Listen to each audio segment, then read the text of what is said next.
Divino Mestre, Senhor, abrimos a nossa aula de hoje na expectativa do vosso auxílio, da vossa proteção, da vossa bênção,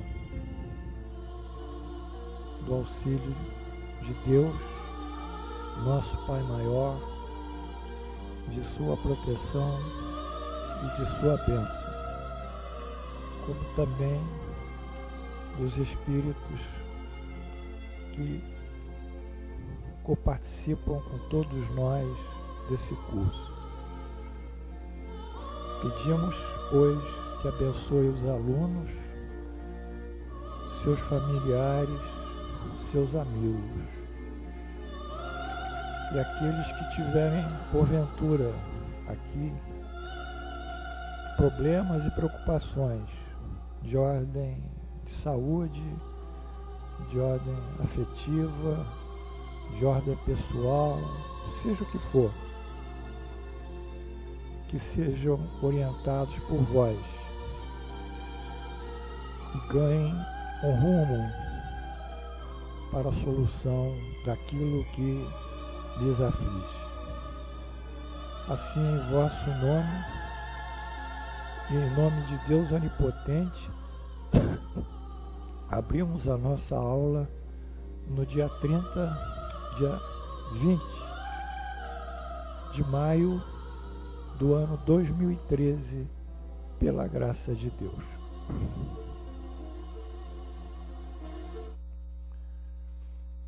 Nós vamos passar uma breve revisão, porque essa apostila aí é a apostila da aula passada, mas ela foi bastante ampliada.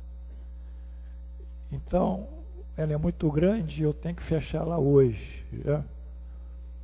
Então, na última aula, nós estudamos os espíritos puros.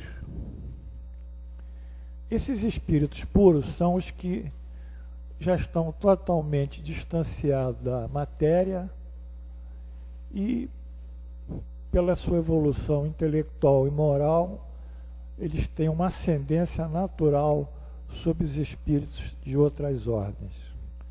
Eles, pela ascendência deles, eles comandam. E um espírito de uma ordem inferior não tem poder para não aceitar a determinação dele. Isso está no Livro dos Espíritos. Não é como aqui na Terra. Eles determinam, o espírito segue, faz. Se não fizer, ele tem uma punição dentro da linha da justiça divina. Porque eles são os grandes comandantes, né? E os prepostos dos espíritos, do Espírito de Jesus e outros tantos maiores. Inclusive, nós citamos alguns exemplos de Jesus e de Krishna, do Senhor Krishna, mas são exemplos que nós nem sabemos se podemos classificá-los como puros, já que eles estão muito acima daquilo que nós concebemos. Então, nesses caracteres, eles percorreram toda a escala evolutiva, alcançaram todas as perfeições e, por isso, a reencarnação deixou de ser necessária. Nós entendemos que a reencarnação é uma necessidade frente às nossas imperfeições. No dia que nós não tivermos mais imperfeições, nós não teremos mais a necessidade de encarnar. Ela é intrínseca à reencarnação, à nossa imperfeição. E essa realiza a vida eterna no seio de Deus. Isso quem disse foi Allan Kardec. Nós também não entendemos o que possa ser isso exatamente.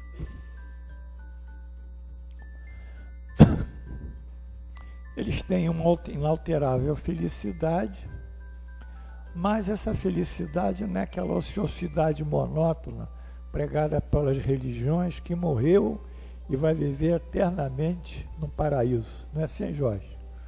Ou vai viver junto de Jesus, morreu e vai viver. Não é nada disso, isso não existe.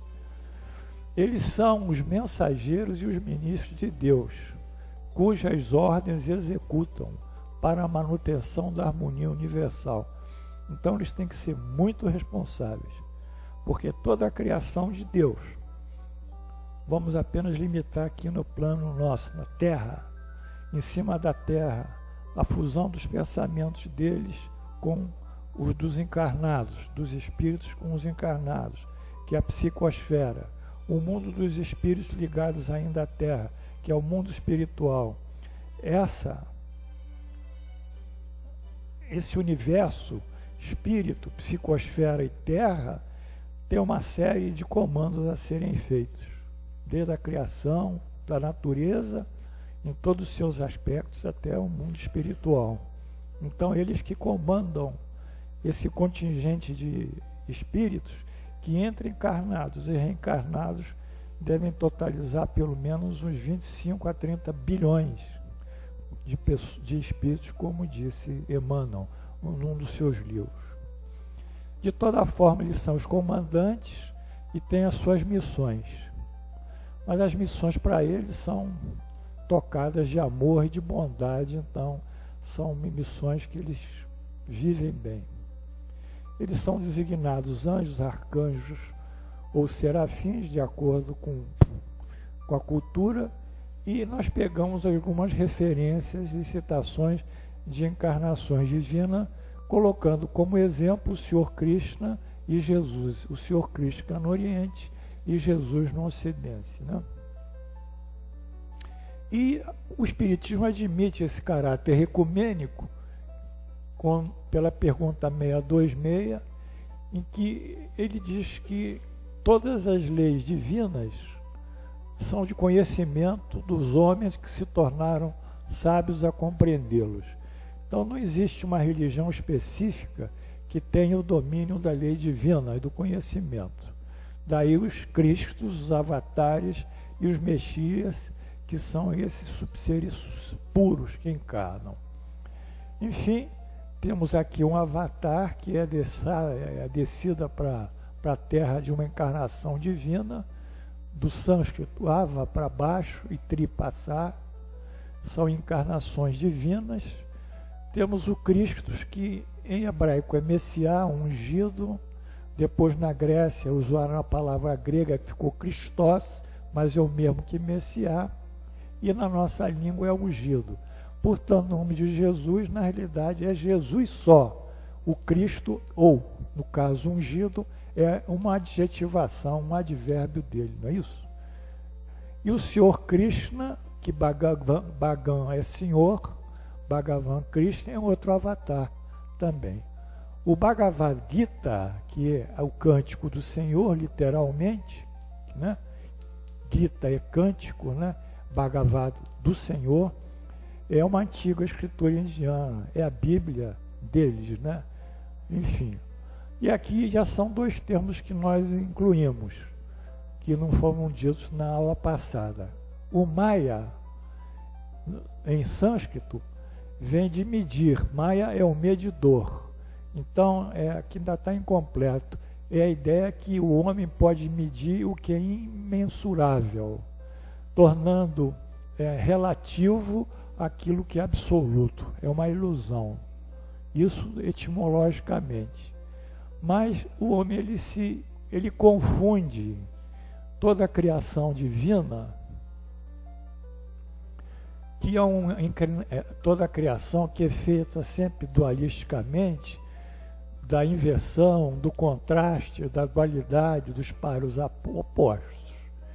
Então o homem começa a confundir na criação uma parte dele com as coisas criadas por Deus. E essa ilusão que ele se vê envolvido é chamada Satã em hebraico. Literalmente, em hebraico, Satã é o adversário dos profetas, errou aqui, do Antigo Testamento. E é o diabo a quem o Cristo descreveu de maneira pitoresca como assassino mentiroso, porque não há verdade nele, João. Então, na realidade, Satanás, Satã, vem do hebraico e é o adversário. Quer dizer, os profetas aludiam a Satã como o adversário da verdade, do conhecimento, da bondade. Não existe essa figura corporificada em alguém. Mas hoje a gente sabe que isso é trabalhado, né, como Coca-Cola, não é? Quanto mais falar em Satanás de um lado, mais tem que tomar do outro Jesus, né? Mas para chegar a Jesus tem que dar o dízimo. Eu no domingo fiquei assustado, o sujeito dizia lá na televisão, quem gosta de Jesus aqui tem que provar. Eu fiquei assustado, Wilson, nunca vi uma coisa assim. Pode dar R$100, pode dar R$1.000, não sei o quê. Levantem a mão, porque vocês não vão dar pouco para Deus, não vão dar pouco para Jesus, Jesus merece muito. Hein? Não, mas isso eu vi à noite lá, cliquei lá na televisão, aí eu fiquei escutando o cara, aí o povão começou a levantar a mão, né?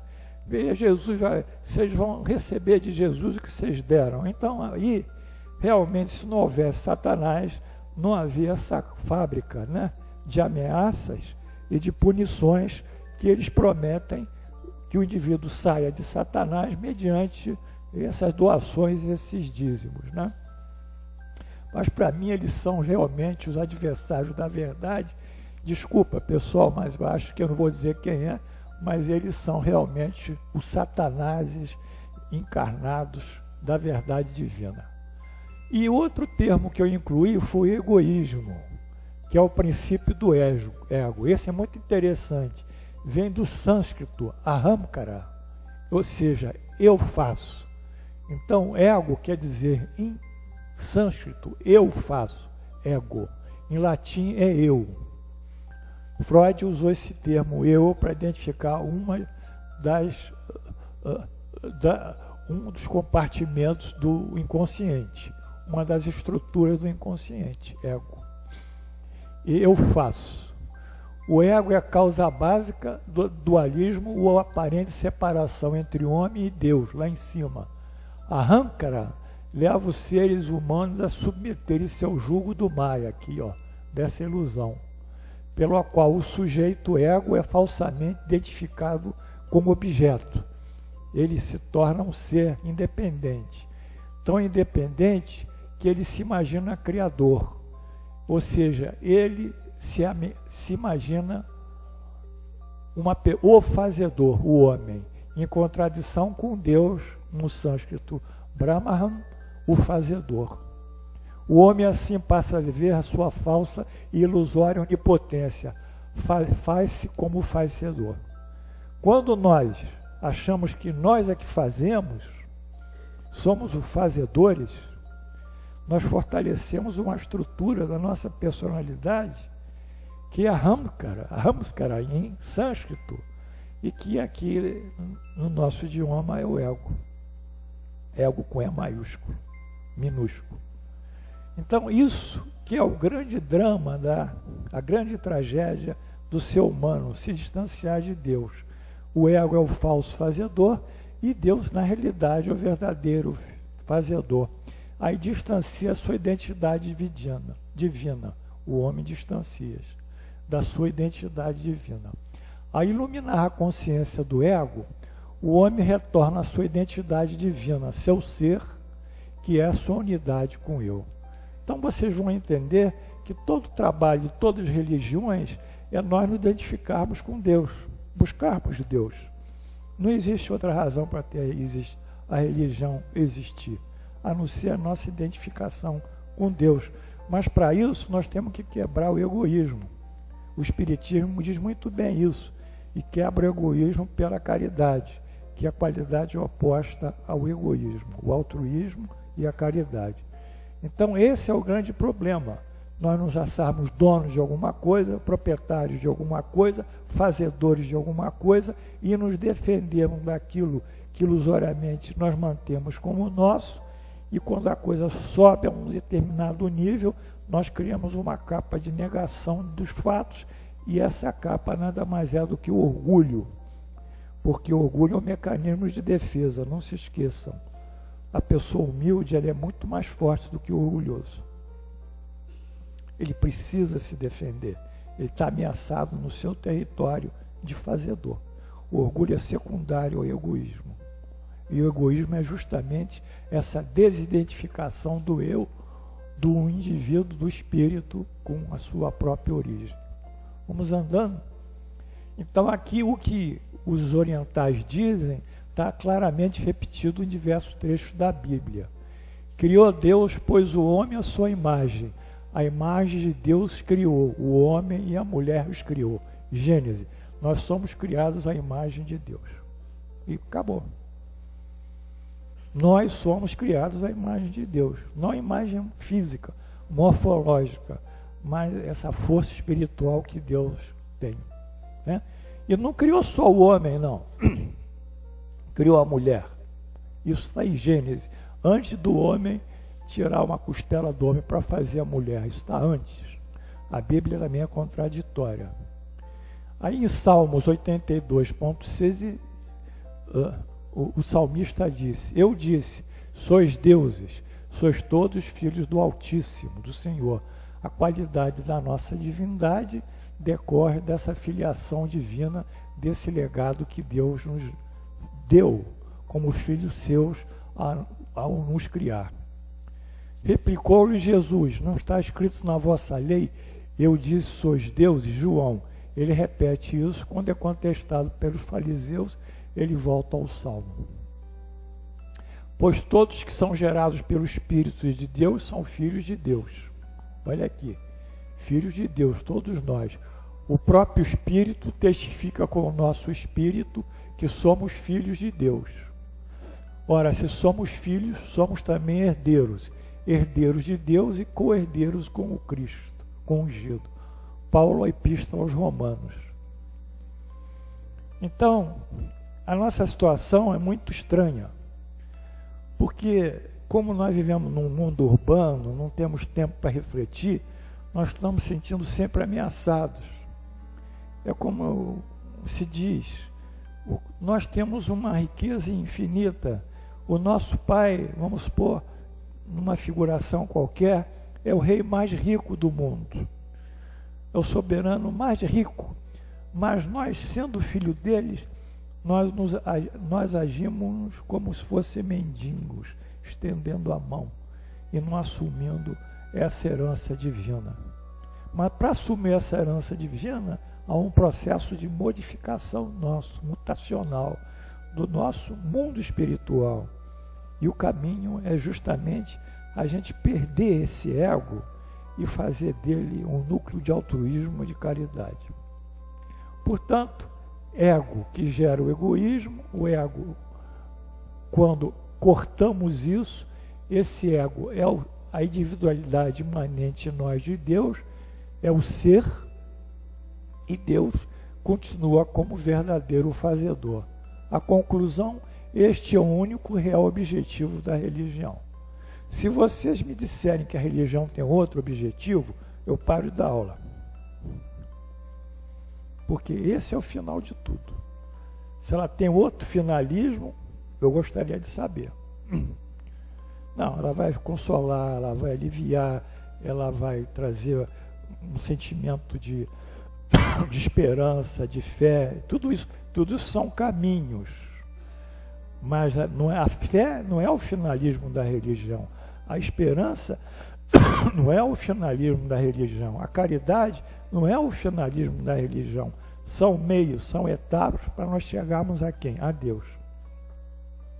E quando nós temos essa identidade com Deus, como os espíritos puros no passado tiveram, então realmente tudo isso para nós fica mais claro, né? Bem, então são essas inclusões que eu fiz. Eu li alguns textos do Bhagavad Gita, mas não vai dar tempo sobre isso. São textos muito simbólicos. E nós paramos na representação de Jesus para o Espiritismo.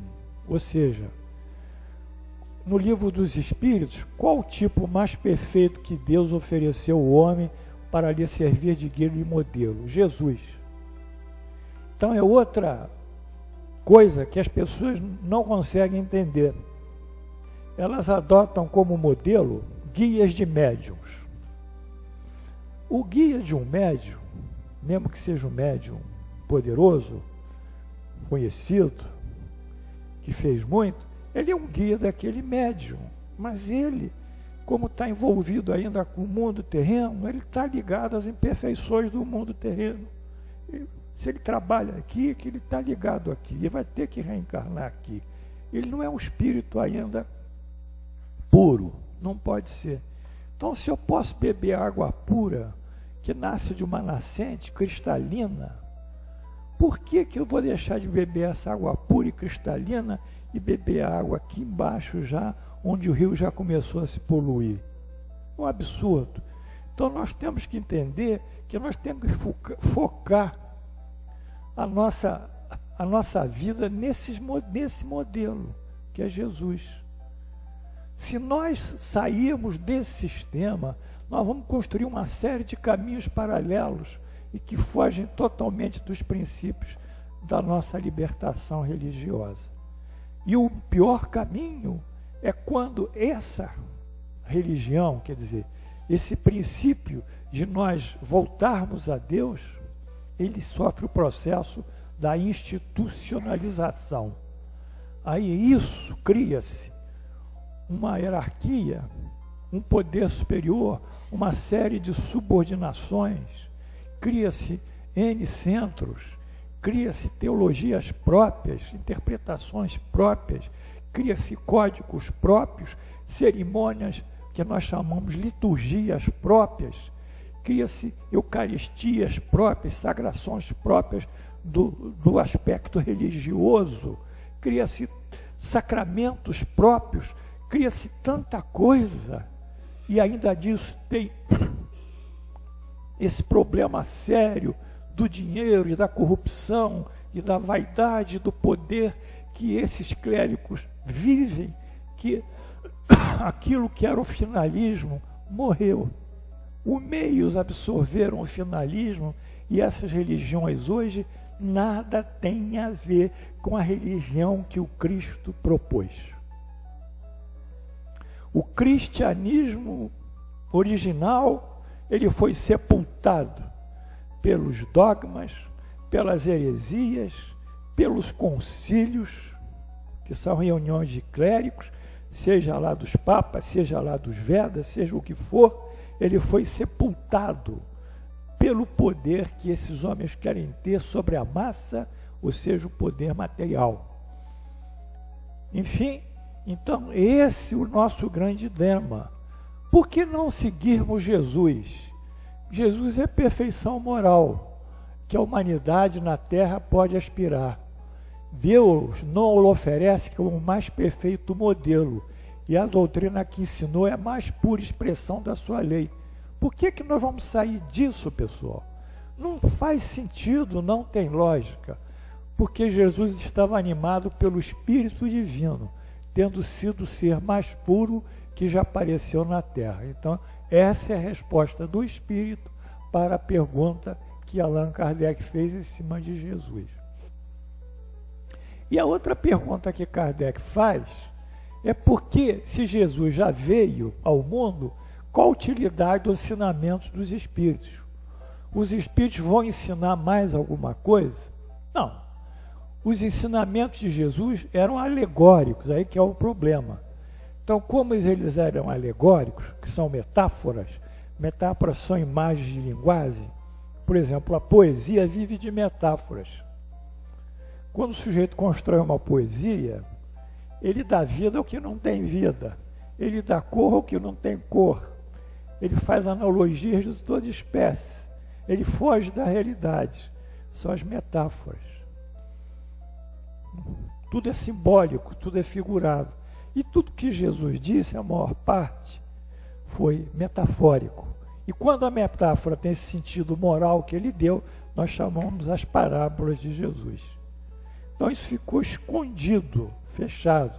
Coube o Espiritismo retornar para abrir o que estava escondido desde os primórdios do Espiritismo, através da ciência e da filosofia espírita, e explicar, desenvolver essas leis que Jesus deixou, os seus evangelhos, porque poucos compreendem o evangelho.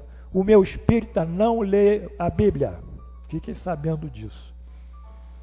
Isso é um comentário geral entre nós que estudamos. A minha turma lá de Uberaba, meus amigos do Sacramento, não leem, não adianta. Um ou outro colega meu que a gente troca e-mail, qualquer coisa, a gente sabe desse problema. Não lê a Bíblia, não sabe nem o que é a Bíblia. E aqueles que ainda leem, na caso a Bíblia ou o Evangelho, nem os praticam. E a missão dos Espíritos é abrir os olhos e os ouvidos de todos para confundir esses orgulhosos aí, desmascarar esses hipócritas que da religião e da virtude, vocês estão vendo isso, só guardam as aparências a fim de ocultarem suas torpezas. Vocês sabem muito bem o que são essas torpezas, né?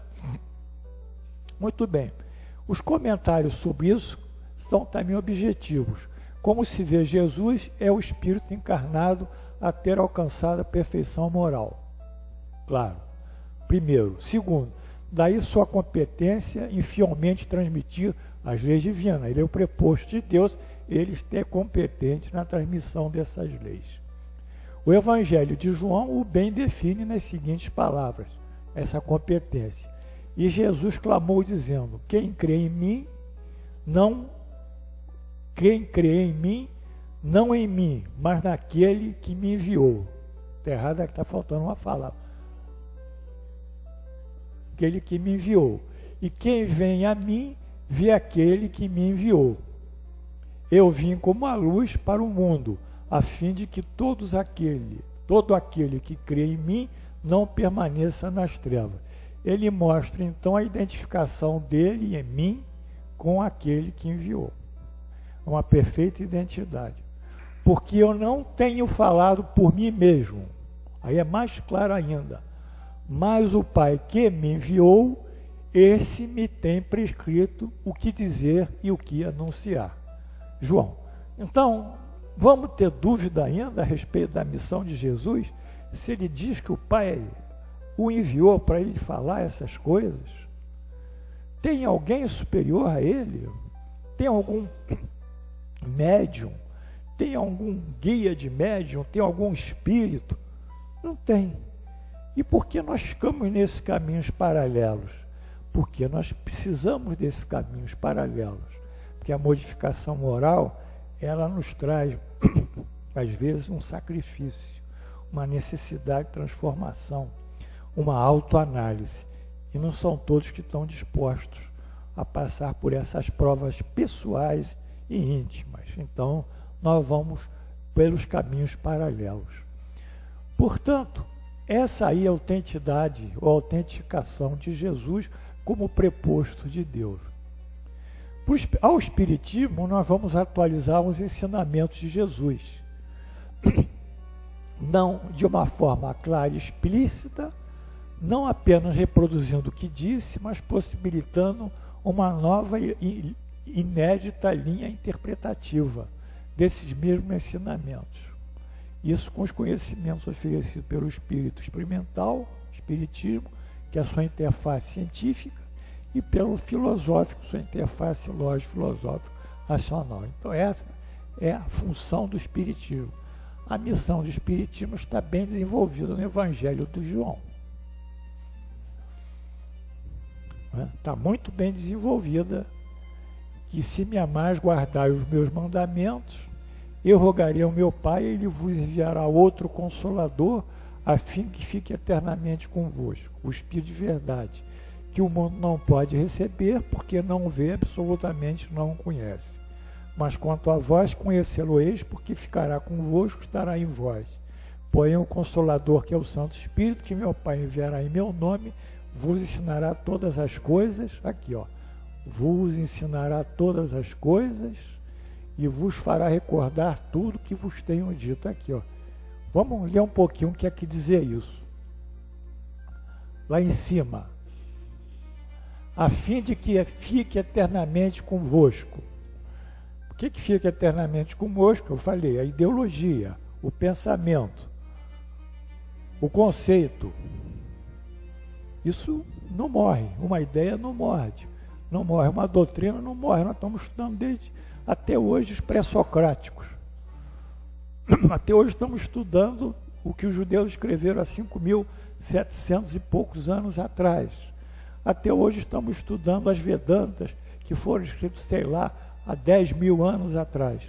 Isso não morre. Então, o que pode ficar eternamente conosco não é um ser, mas é a ideia que esse ser nos transmite. O mundo não pode receber, porque não vê e absolutamente não conhece. Naquela época, as pessoas eram ignorantes. Como é que elas iam entender isso? A maior parte dos apóstolos eram analfabetos. Parece que só tinha um que sabia ler e escrever, que era Judas. Eu não sei se vocês sabem disso. Não tinha escola, não tinha nada. Só os escribas que tinham aquela condição de aprender, ou os colégios que se formavam os doutores das leis judaicos, entre os judeus. Lá nos romanos tinha uma instrução melhor.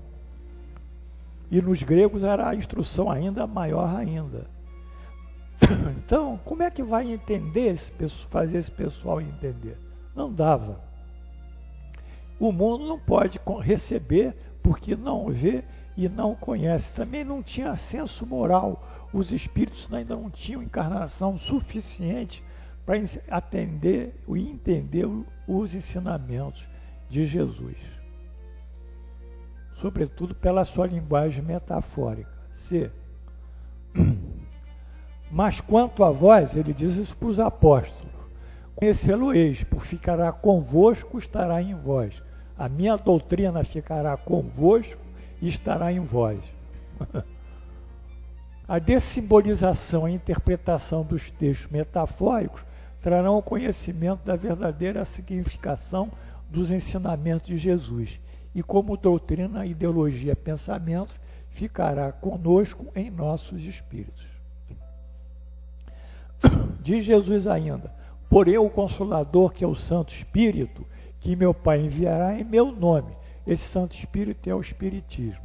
A Igreja Católica botou o Espírito Santo com uma porção de coisas que a gente não sabe o que é. Tudo que for mistério, bota lá na prateleira do Espírito Santo e pendura. Deixa.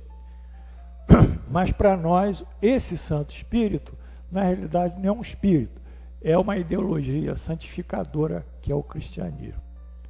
Ele vos ensinará todas as coisas, o Espiritismo, e vos fará recordar tudo que vos tenho dito, o Espiritismo. Ensinar, recordar. Só se ensina o que não se sabe, só se recorda o que já escutamos anteriormente. O Espiritismo ensina e recorda.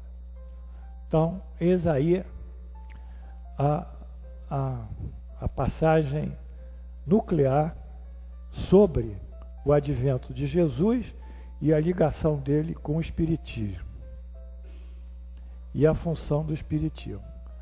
Mas acontece um fato extraordinário no ano de 1860. Allan Kardec, ele tinha reuniões semanais na Sociedade Espírita de Paris. Teve diversas sedes. Essa sede parece que era na Galeria Saint-Anne. Acho que era a última sede que ele teve. E na Sociedade Espírita de Paris, os médios ficavam sentados na mesa e psicografavam. E eram médios muito competentes. Depois eles passavam a limpo aquilo e discutiam o teor das mensagens. Eram mensagens longas, mas o pessoal era muito trabalhador. E no ano de 1860, ocorre uma comunicação surpreendente na Sociedade Espírita de Paris e que deixa o professor ficar perplexo com aquela comunicação. Ele não esperava aquilo, não entendia. Ele ficou num estado de inquietação, como diz aqui. Mas ele reproduz essa mensagem que está no Livro dos Médiuns, mas faz as suas observações. Então, o que ele diz? A mensagem. Isso na Sociedade Espírita de Paris. Sou eu que venho, o teu Salvador e o teu Juiz. Venho como outrora, entre os filhos transviados de Israel. Venho trazer a verdade e dissipar as trevas. Ouve-me, ouvi-me. O Espiritismo, como outrora a minha palavra, deve lembrar aos materialistas que acima deles reina o reino da verdade imutável, o Deus bom, o Deus poderoso, que faz germinar as plantas e levantar as ondas. Revelei a divina doutrina. Como um ceifeiro, liguei em feixes o bem espaço pela humanidade e disse: vinde a mim, vós que todos que sofreis. Mas os homens ingratos se desviaram do caminho reto e largo que conduz ao reino do meu Pai, e se perderam nos ásperos atalhos da impiedade. Meu Pai não quer aniquilar a raça humana, quer não mais através dos profetas, não mais por meio dos apóstolos, mas que vos ajudeis uns aos outros, mortos e vivos, ou seja, mortos segundo a carne, porque a morte não existe, que vos socorreis mutuamente, e que a voz dos que não mais existem se faça ouvir ainda para clamar. Orai e crede, porque a morte é a ressurreição, e a vida é a prova escolhida, durante a qual as vossas virtudes cultivadas devem crescer como o cedro. Crede nas vozes que vos respondem. São as próprias almas daqueles que evocais. Só raramente me comunico. Meus amigos que assistiram à minha vida e à minha morte são os intérpretes divinos dos desígnios do meu Pai. Homens fracos, que acreditais nos enganos das vossas inteligências obscuras, não apagueis a chama que a clemência divina colocou em vossas mãos, para clarear o caminho e vos levar, filhos extraviados, ao regaço do vosso Pai. Eu vos digo em verdade, crede na diversidade, na multiplicidade dos espíritos. Estou bastante tocado de compaixão pelas vossas misérias, pela vossa imensa fraqueza, para não estender a mão protetora aos infelizes transviados, que vendo o céu caem no abismo do erro. Crede, amai, compreendei as verdades que vos são reveladas. Não mistureis o joio com o bom trigo, os sistemas com as verdades. Espíritas, amai-vos, este é o primeiro ensinamento. Instruí-vos, esse é o segundo. Todas as verdades se encontram no cristianismo. Os erros que neles se enraizaram são de origem humana. Irmãos, nada perece. Jesus Cristo é o vencedor do mal. Sede os vencedores da impiedade. Muito bem. Então, essa observação caiu na Sociedade Espírita de Paris por um dos melhores médiuns que Allan Kardec tinha e que ele mais confiava. Um médium que ele tinha confiança no trabalho dele. Aí ele recebe essa mensagem e observa o seguinte: essa comunicação obtida por um dos melhores médiuns da Sociedade Espírita de Paris foi assinada por um nome que o respeito só nos permitirá reproduzir com absoluta reserva.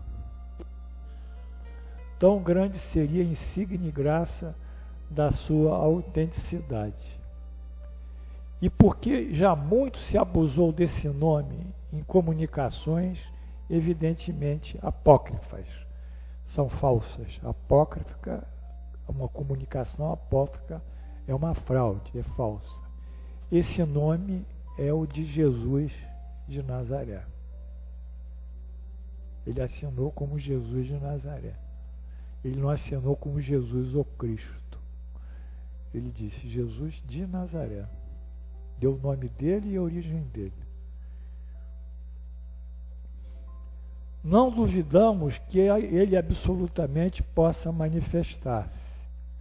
Mas se os espíritos verdadeiramente superiores só o fazem em circunstâncias, a razão nos impede de aceitar que o espírito puro, por excelência, responda a qualquer apelo.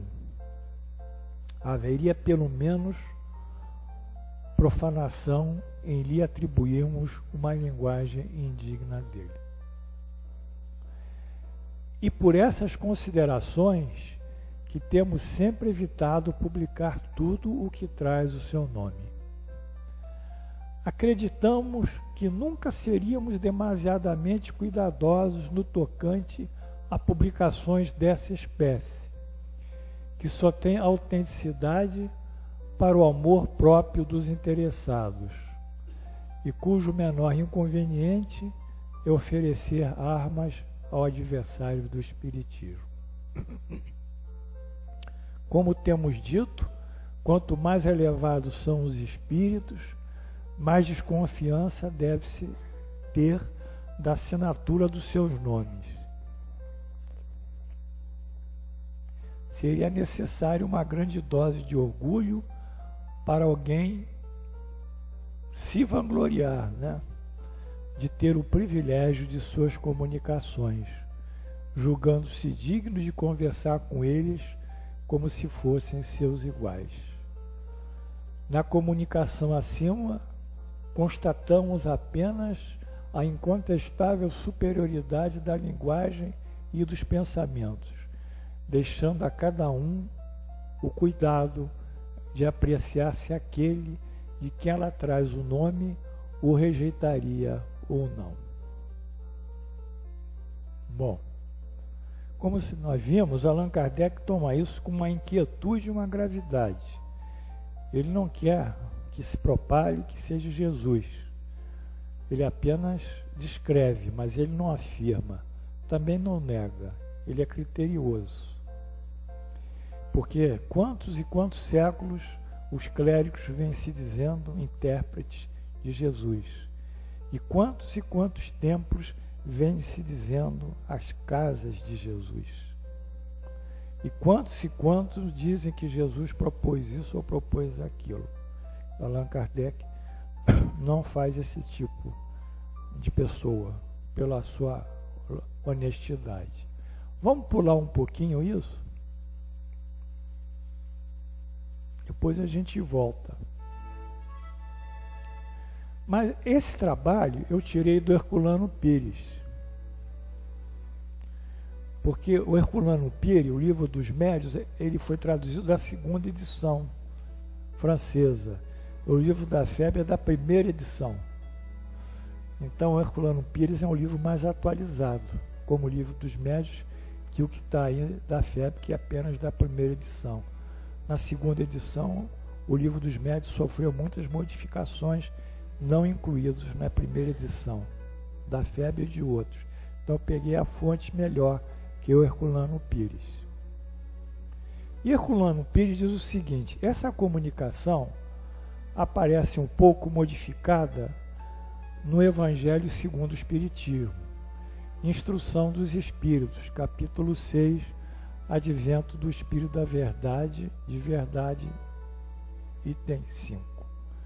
Então, se nós abrirmos o Evangelho segundo o Espiritismo, e esse livro ainda esse Evangelho é do Herculano Pires, vem a mensagem não de Jesus, mas do Espírito da Verdade, e o que se chamar de verdade. É mais ou menos a mesma. Venho como outrora entre os filhos desgarrados de Israel, trazer a verdade e dissipar as trevas. Escutai-me. O Espiritismo como outrora, a minha palavra, deve lembrar os incrédulos que acima deles reinam a verdade imutável. O Deus bom, o Deus grande, que faz germinar as plantas e que levanta as ondas. Temos que dizer que o Livro dos Médiuns foi publicado em 1861 e a segunda edição deve ter sido publicada, se não me falha a memória, em 1863.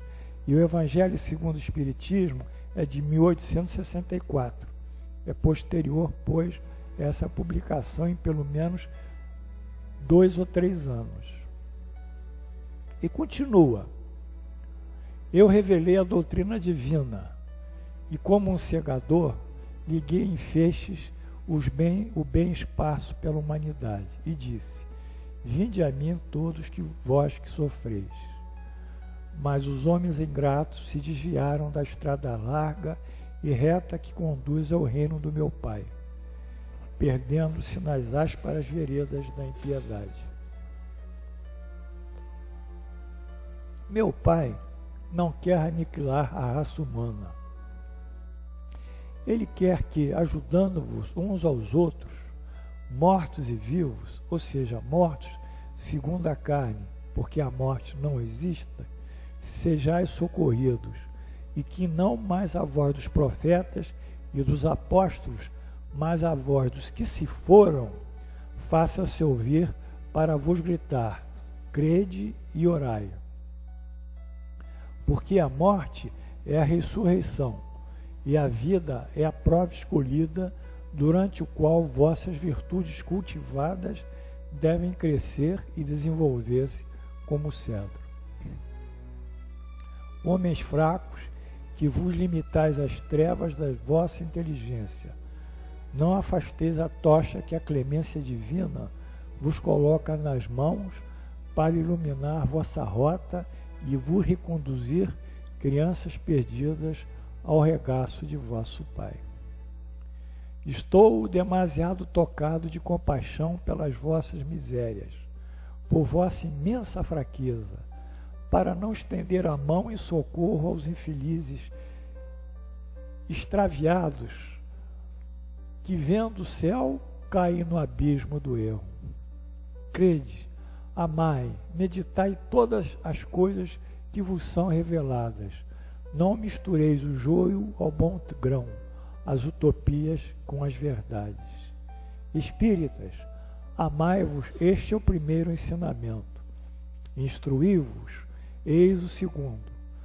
Todas as verdades se encontram no cristianismo. Os erros que nele se enraizaram são de origem humana. E eis que de além túmulo, que acreditáveis vazio, vozes vos clamam. Irmãos, nada perece. Jesus Cristo é o vencedor do mal. Sedes os vencedores da impiedade. Aí essa mensagem vem assinada pelo Espírito de Verdade em 1860. Aí vemos os comentários do professor Culano. Sabemos que Kardec não tomava decisões dessa importância por seu próprio arbítrio e que poderia deixar de incluir ali, no Evangelho, essa comunicação. É evidente que a assinatura primitiva deve ter sido corrigida pelo próprio espírito comunicante, como sempre acontece quando a imaginação do médium interfere nos ditados. Eu não diria que foi corrigida pelo espírito comunicante. Eu acho que realmente ele viu que era Jesus, que poderia ser. Mas colocar Jesus assinando uma mensagem dentro do espiritismo ia servir para os nossos adversários, que nós seríamos tão iguais a eles, apropriando do nome dele em bem da nossa causa e em detrimento da causa do outro. Mas tanto faz espírito de verdade, como Jesus, ou tanto faz um espírito puro, que seja preposto de Jesus, não importa. O que importa é o teor moral de tudo isso, que vale para nós muito mais que a assinatura de A ou de B. De toda forma, o conteúdo foi modificado da mensagem e realmente, no caso, o conteúdo da mensagem é realmente de valor. Note-se o cuidado seguido por Kardec e por ele recomendado, mas até hoje pouco seguido no tocante às comunicações, assinado por nomes venerados. é conveniente ler e reler suas considerações acima. E vemos comentários finais.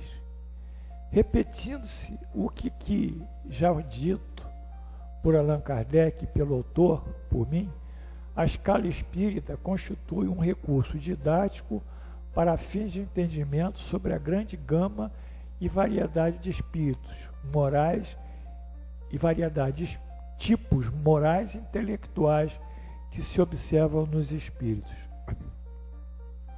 A escala nada mais é, pois, que uma tentativa classificatória. Uma tentativa, não é uma coisa rígida, inflexível, absoluta.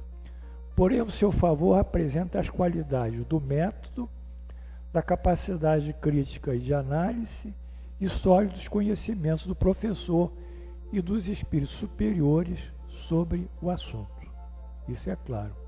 Não obstante, todo esse louvável esforço, as zonas nebulosas de transição, pouco definidas moral e intelectualmente de uma classe para outra, como também isso ocorre ao tentar analisar os perfis psicológicos, morais e intelectuais diferentemente entre os espíritos ou em cada espírito isoladamente. Então, nós chegamos a essa conclusão final que, de toda forma, a escala espírita é, de certo modo, a chave da ciência espírita, já que só ela pode apresentar as anomalias evidenciadas nas comunicações, esclarecendo sobre as diferenças e desigualdades intelectuais e morais apresentadas. Quando conhecemos na primeira aula, nós vimos os espíritos imperfeitos e dentro desses os espíritos mais atrasados, os espíritos impuros que se rejubilavam em fazer o mal, em serem cruéis, que foram os da terceira ordem e da 10ª classe, os mais atrasados, não é? Então, o que nós queremos voltar aqui, lá em cima, para que vocês, o tempo não vai dar, mas voltando mais um pouquinho, se desculpa alguns erros aí de português, que tem erros aqui, aqui, que começa com os comentários sobre o Consolador. Então agora nós podemos entender essa mensagem do advento do Espírito de Verdade. Quando ele fala o Espiritismo, clara alusão ao Espiritismo. Como nessa mensagem do advento do Espírito de Verdade ele fala, como outrora a minha palavra, ele remete o Espírito comunicante à vida passada, cujo teor da presente comunicação apresenta a mesma identidade dessa vida. Ou seja, ele viveu aqui, nesse tempo.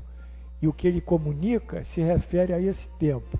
E ele se referindo a esse tempo, ele é presente a esse tempo. Ele é o do tempo. Ele diz, revelei a divina doutrina. A luta é o caráter divino da sua revelação, sua palavra. Ele é o mesmo que revelou na época. Vinde a mim, vós todos que sofreis. É um texto encontrado também em Mateus. Vinde a mim, todos que vós que estáis aflitos. E ele diz, quer não mais através dos profetas, não mais por meio dos apóstolos, mas que vos ajudeis uns aos outros, mortos e vivos, ou seja, mortos segundo a carne, porque a morte não existe, que vos socorreis mutuamente, e que a voz dos que não mais existem se faça ouvir ainda para clamar, orai e crede. Ela escreveu gritar lá no texto, está errado. Referência ao intercâmbio existente entre o mundo dos encarnados e dos espíritos, de tal forma que mutuamente se socorram por meio dos ensinamentos evangélicos, seja o nosso mundo, seja o mundo espiritual. Os do mundo corpóreo, tendo por meio a mediunidade. Os do mundo espiritual, a caridade decorrente de suas ações através dos médiuns, caridade que é o seu próprio benefício. Então, isso atua sobre os dois mundos. E diz ainda, a vida é a prova escolhida durante a qual as vossas virtudes cultivadas devem crescer como o cedro. O que é isso? A necessidade da encarnação, como um meio de evolução espiritual. E diz ainda, crede nas vozes que vos respondem, são as próprias almas que evocais, referência às comunicações espíritas e à sua autenticidade. Meus amigos que assistiram à minha vida e à minha morte são os intérpretes divinos dos desígnios do meu Pai. Alusão aos espíritos superiores como responsáveis pelos ensinamentos doutrinários do Espiritismo. São aqueles que assistiram à sua vida. E esses espíritos superiores e espíritos puros são eles que assinam, como São Luís, que nós não sabemos de que é a encarnação, mas como Pedro, como João, enfim, como diversos apóstolos são encontrados nas comunicações. E, sobretudo, Paulo. Homens fracos, que acreditais nos enganos das vossas inteligências obscuras. Isso é mais um pedido de socorro para nós. Não apagueis a chama que a clemência divina colocou em vossas mãos. Quer dizer, Deus é tão clemente que colocou em nossas mãos o conhecimento da doutrina para clarear o caminho e vos levar, filhos extraviados do vosso Pai. E aquilo, fugimos do nosso Pai outra vez. Todos somos filhos extraviados da nossa paternidade divina, filhos ignorantes a respeito da divindade imanente em nosso espírito, quando fomos criados. Porque mais uma vez nos iludimos com tantas teorizações e discursos daqueles que apregoam um espiritismo que é o de Jesus, mais uma vez, nós vamos continuar nesse discurso, nessa linha. Não apaguemos, portanto, essa chama daqui da clemência divina. Crede na diversidade e multiplicidade dos espíritos. São as comunicações de diferentes espíritos. Estou bastante tocado de compaixão pelas vossas misérias, pela vossa imensa fraqueza, para não estender a mão protetora aos infelizes transviados, que vendo o céu caem no abismo de eu. Quantos ainda estão transviados, apesar de estarem na casa espírita? Por mais uma vez evoca a sua compaixão para os que têm em mãos a doutrina espírita. Os perdidos dos ensinamentos de Jesus, deixando-se levar por ilusões, e mais ilusões do mundo, e outras tantas pregadas pelos falsos profetas. E finalmente ele vai concluindo: espíritas, amai-vos, esse é o primeiro ensinamento. Instruí-vos, este é o segundo. Sem instrução nós não vamos poder andar muito não, dentro do espiritismo. Vamos ficar praticando espiritismo, mas sem saber nada daquilo que praticamos. Todas as verdades se encontram no cristianismo, mais uma vez. Os erros que nele se enraizaram são de origem humana. O homem deformou o cristianismo. Mensagem nuclear do espiritismo: amor e estudo. É isso que é o nosso curso. Propõe amor e estudo, como os espíritos superiores propõem o amor e o estudo. Alusão à restauração do cristianismo original, primitivo, pelos ensinamentos dos evangelhos, à luz da compreensão espírita. Irmãos, nada perece. Jesus Cristo é o vencedor do mal. Sede os vencedores da impiedade. Alusão à imortalidade de Jesus, à sua doutrina, ao tempo de pedido para que saibamos ser, ao tempo de pedir para que saibamos ser indulgentes e perdoarmos. Então, nós estamos terminando aqui o capítulo referente à grade, à classificação espírita, a escala espírita. Foi muito trabalhoso, eu sei que a aula de hoje foi cansativa, eu mesmo estou cansado. Mas a única pergunta que me sobra, honestamente, vejo vocês como meus irmãos, nem como alunos, como pessoas que eu tenho amor. Até quando nós vamos ficar nessa vida cheia de restrições que nós criamos para nós mesmos? Cheias de proibições, cheias de hábitos, cheia de uma disciplina que às vezes não é a nossa verdadeira liberdade. Até quando nós vamos prosperarmos nos queixando do nosso destino, quando a misericórdia divina é ela que nos ofereceu esse destino para que nós nos engrandecêssemos, como ele disse, aperfeiçoando as nossas virtudes ou fazendo crescer nossas virtudes como o cedro. É a hora de darmos um basta nisso, de dizermos chega disso. Nós não queremos nos preocupar com as outras religiões, não queremos criticar nenhuma outra religião, isso não nos interessa. Todas as religiões têm os seus homens e suas mulheres santificados pelas suas boas ações no bem. O Espiritismo não discrimina ninguém. Ele quer que nós nos autoconhecemos e compreendamos cada outro, como está lá no livro Gênesis, que o homem foi feito à imagem e semelhança de Deus. Deus criou o homem à sua imagem e semelhança. O homem e a mulher e o homem, o Deus os criou. Então não há diferença entre homem e mulher. Nós todos temos a mesma origem divina. Somos um produto da criação, da individualização do elemento inteligente universal como espíritos. Nós não temos raça, não temos cor, não temos sexo. Então, por que nós vivemos com esses preconceitos? Por que vivemos limitados? Porque achamos que sabemos mais do que o outro. Nós não sabemos nada. Por mais que nós sejamos inteligentes nesse mundo e mais saibamos, isso não representa absolutamente nada frente à verdade maior e de outros sistemas planetários individualizados.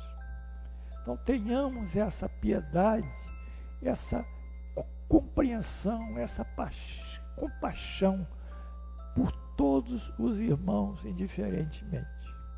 É isso que eu tenho que pedir. E o problema que nós estamos vivendo também, a sociedade da homossexualidade, a gente não pode se omitir. Nós temos que refletir que isso é um problema que toca muitas coisas. Nós temos que entender que o espírito, ele está preferindo, por ele quer adotar essa conduta. Ele vai ser responsável pela conduta que ele adotar. Nós não temos a ver nada com isso. Mas nós fomos criados numa cultura que proíbe. Nós não queremos proibir, não queremos permitir, queremos deixar o indivíduo viver a sua vida dentro daquilo que ele possa fazer. Só não podemos deixar que ele invada os nossos direitos, porque se eles têm os nossos direitos, os indivíduos, nós também temos os nossos direitos. Se eles têm os seus deveres, nós temos os nossos deveres. É como Jesus disse, dai a César e o que é de César, deveres e direitos. Então, com essa visão holística, ecumênica, despreconceituosa, liberal, todos nós somos nossos irmãos. Então, é como Yogananda dizia, eu até citei numa aula anterior aqui, ele diz, eu não posso ver ninguém diferente, porque cada um tem a identidade de Deus dentro de si. Eu vejo cada um como uma partícula divina e tenho amor por todos, seja meus pais, meus filhos, meus parentes, meus amigos. Então é essa grandiosidade que nós pretendemos para nós.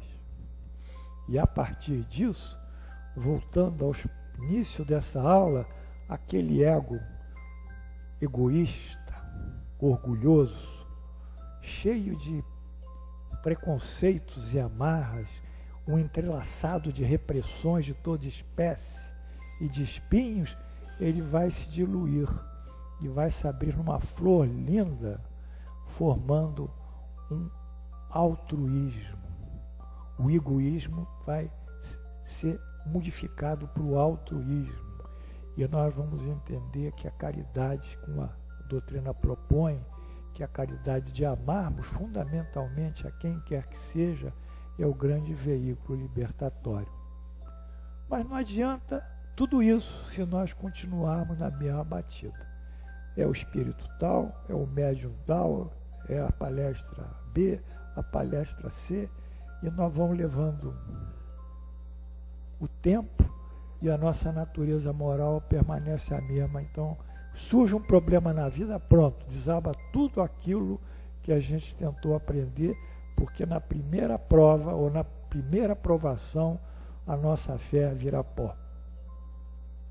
Então é isso que o Espiritismo está trazendo, e que a escala espírita, com uma abrangência, foi lá de baixo, do espírito ainda mais imperfeito. O espírito mais imperfeito, que é o espírito impuro, o espírito cruel, que se rejubila no mal, até o espírito mais elevado, que é o espírito puro, que já não encarna mais. Então, quando nós estivermos na casa espírita, nós vamos sempre ouvindo os espíritos falar e vamos tentar, pelo discurso dele, pelo lado psicológico, moral dele, pelo teor da sua mensagem, pela articulação das suas frases, pelo percurso das suas ideias, pela moral que ele embasa, quem ele é. Se ele vem para elogiar médios, não é um espírito esclarecido, porque o médium é um instrumento de Deus aqui na Terra, é a mão material dos espíritos. Ele sem espíritos é zero. Ele é um recurso que o Espiritismo está utilizando para aprimorar a nossa natureza espiritual. Então, era isso que eu tinha que passar para vocês nesse final de bloco. E a Glorinha vai falar alguma coisa aí.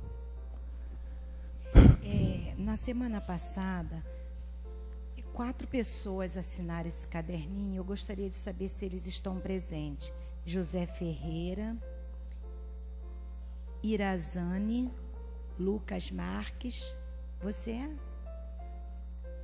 Lucas Marques, Célio Souza, tá aí? Só você? Você. Dá licença. Celi, Lucas e só... Ah, sim, ok. Eu quero falar com vocês. Professor,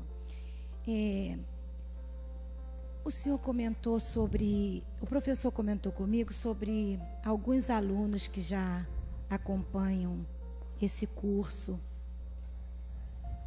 Tem alguém aí que já acompanha há mais de 10 anos, já estudaram? Sim. Então, o professor pede que na próxima semana essas pessoas assumissem essas cadeiras aqui da frente, tá? Então, cada um de vocês que sabem que já vem assim ao longo dos anos participando que é uma aluna do minha curso. Que frequentou esse ano ainda, depois saiu, é a Kátia. Quem conhecia a Kátia? Kátia. Hein? Você conhece a Kátia? Tem como falar com Tenta ela? falar com a Kátia, ela mora na ilha, hein?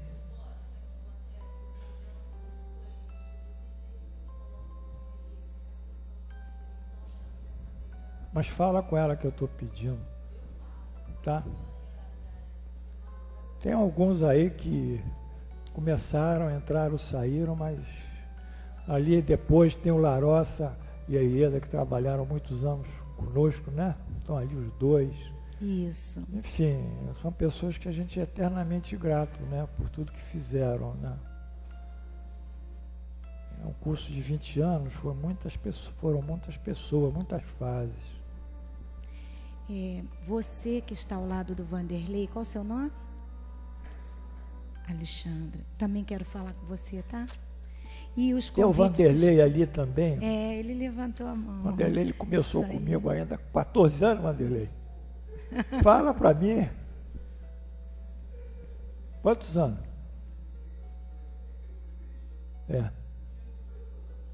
18? Pensei que foi mais jovem. Agora você está com quantos anos?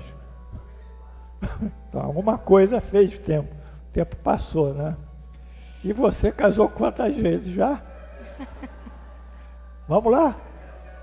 Vamos, Vanderlei? Hein?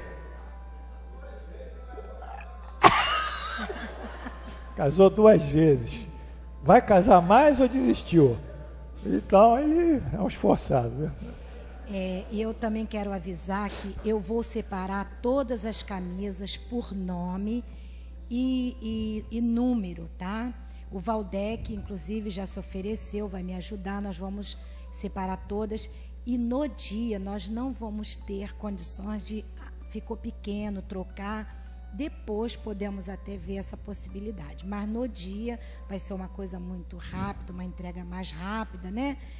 E nós não vamos ter essa possibilidade, tá? E querendo lembrar mais uma vez que todos deverão trazer guaraná e será entregue no refeitório. Nós vamos ter o Valdec também. Valdec, faz o favor. Ele se ofereceu agora, fica em pé para as pessoas.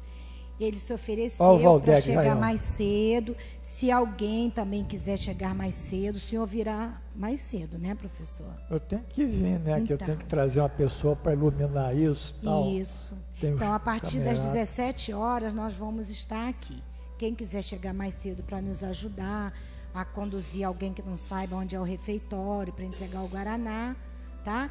Que será lá no refeitório, e nós não iremos nos sentar dessa vez. Vai ser assim, um coquetel de passagem. Cantar o parabéns, o bolo, certo? Não tem comida dessa vez não, hein? Só no fim do ano, só no Natal.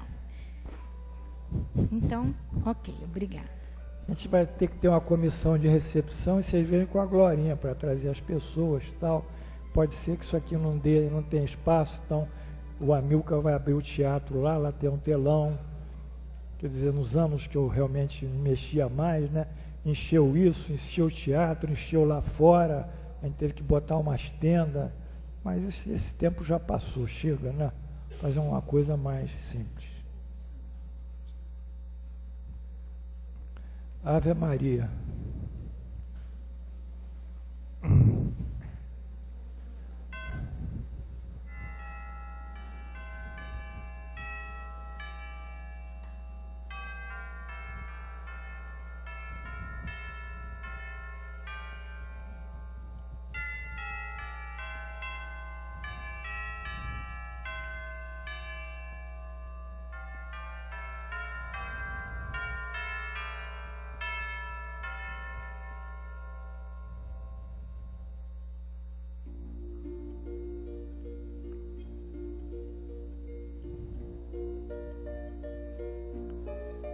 Senhor Jesus,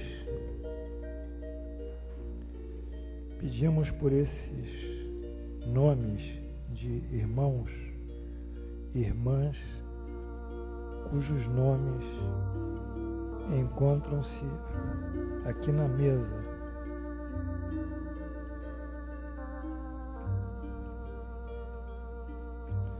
Alguns com problemas de transtorno mental, outros com problemas renais e cardíacos, outro aqui num estado terminal, outro na UTI do Hospital Balbino,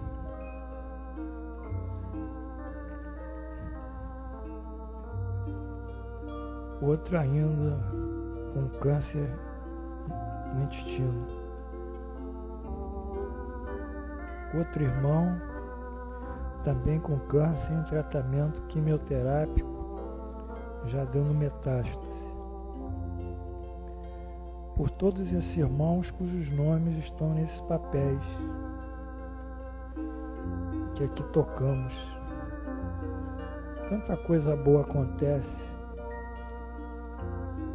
que eles sejam atendidos pela vossa força divina e na medida das suas fés. Pedimos por esses irmãos que desencarnaram, aonde estiverem, sejam todos amparados por vós, porque vós é o nosso Pai da misericórdia, da piedade e do amor. Assim, em vosso nome, onde o ambiente da casa se faz um amor, um coração imenso de amor vibrando sobre todos nós, numa ilusão, a presença de Jesus através da doutrina espírita em todos nós. Amai-vos e instruí-vos, é o seu pedido. Elevamos o nosso pensamento na prece que nos deixaste. Vamos juntos, que hoje é um dia de muito amor, muita misericórdia. É um dia que Deus nos ajuda na superação das nossas provas, nos socorre em meio a nossas dores,